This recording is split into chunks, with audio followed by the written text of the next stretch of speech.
fact, there's one main one for you tonight, Dave. Yeah. It's from Jared, and it was from Hello, a Jared. yeah, it's from a quick fire round a couple of days or a couple of shows ago, should I say?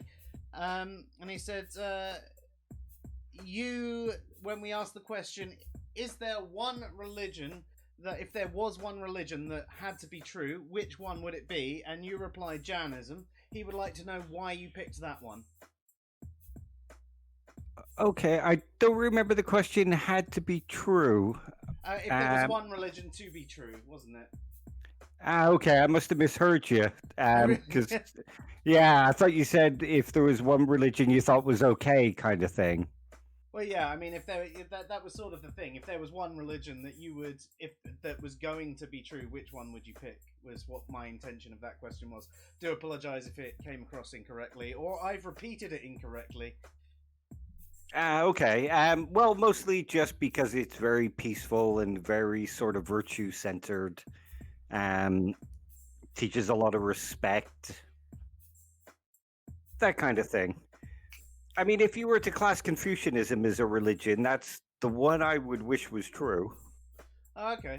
I suppose it's more a set of principles, although I suppose it did sort of get made into a religion in a way, didn't it?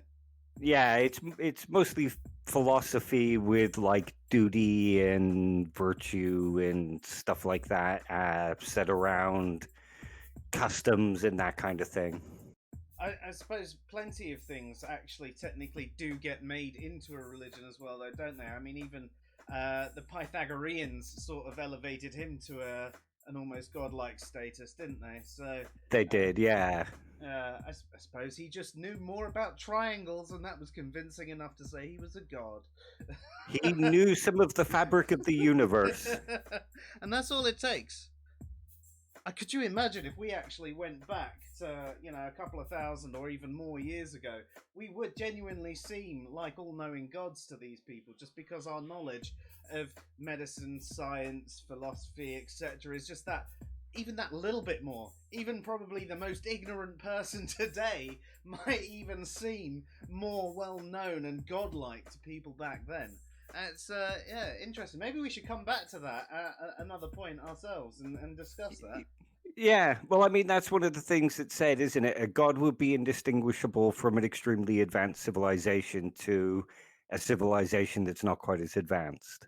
Yeah, that makes sense. Or a civilization would seem like God that was very advanced to a less advanced civilization.